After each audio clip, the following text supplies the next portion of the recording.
ये भी स्पष्ट हो रहा है कि जन विश्वास यात्रा के माध्यम से भारतीय जनता पार्टी ने लोकतंत्र को बचाने का कार्य किया है, लोकतंत्र को मजबूत करने का कार्य किया है और जन जन के भावनाओं का सम्मान करने का कार्य किया है।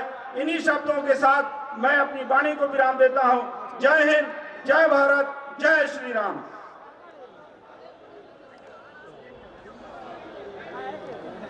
धन्यवाद धनंजय जी। ये पीछे मंच की दाहिनी तरफ जो पीछे ब्लॉक से आवाज नहीं आ रही है, पूरा सलेमपुर बाजार में आवाज जानी चाहिए, देवरिया तक।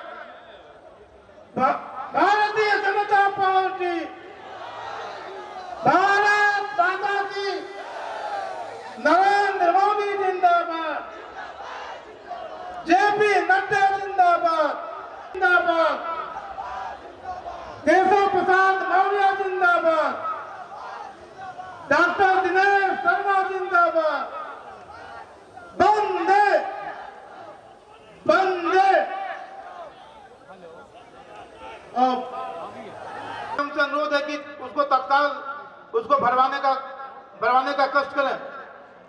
अब मैं संबोधन की अगली पंक्ति में राज्यसभा सांसद आदरणीय सकलदीप राजभर जी से अनुरोध करता हूं, 5 मिनट के अंदर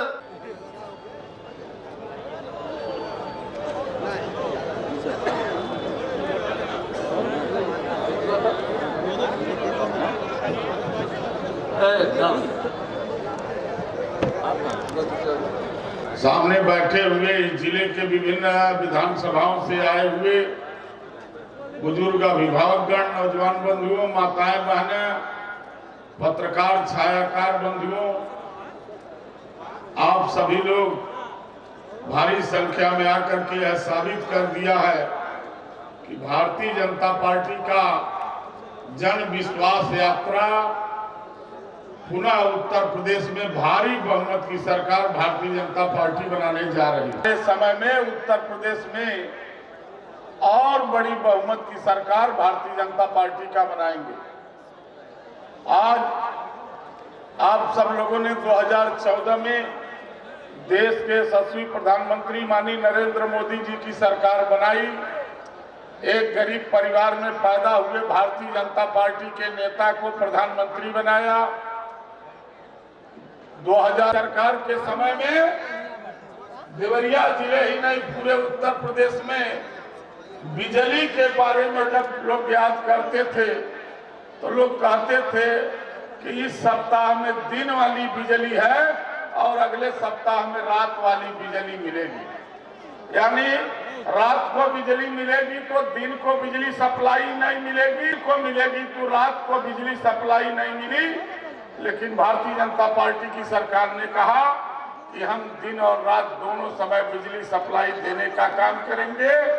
इतना ही नहीं, मोदी लोगों को घरों तक तार नहीं पहुंचा, पोल नहीं पहुंचा, बिजली का कनेक्शन नहीं पहुंचा, उनके घर भी बिजली का कनेक्शन सहित तार पोल लगवा करके पहुंचाने का कार्य किया। यानी आजाद भारत के इतने वर्षों बाद गरीब परिवार और ग्रामीण क्षेत्र के वंचित लोगों को भी आज घरों में रात और दोनों टाइम बिजली का बल्ब और पंखा चल रहा है। ये भारतीय जनता पार्टी की सरकार का है। आज किसानों के कल्याण के लिए नारा तो सबने लगाया था,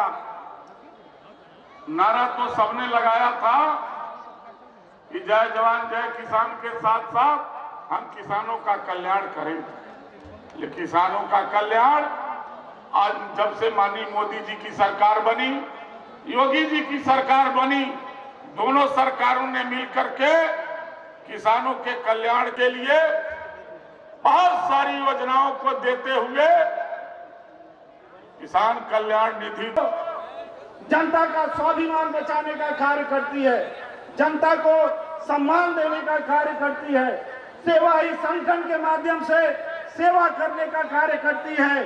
तो भारतीय जनता पार्टी के साथ जो एक आधार बना हुआ है, सबका साथ, सबका विकास और सबका विश्वास, उसको उत्सव के रूप में, पर्व के रूप में आयोजित करने का कार्य इस जन विश्वास यात्रा के माध्यम से किया जा रहा है।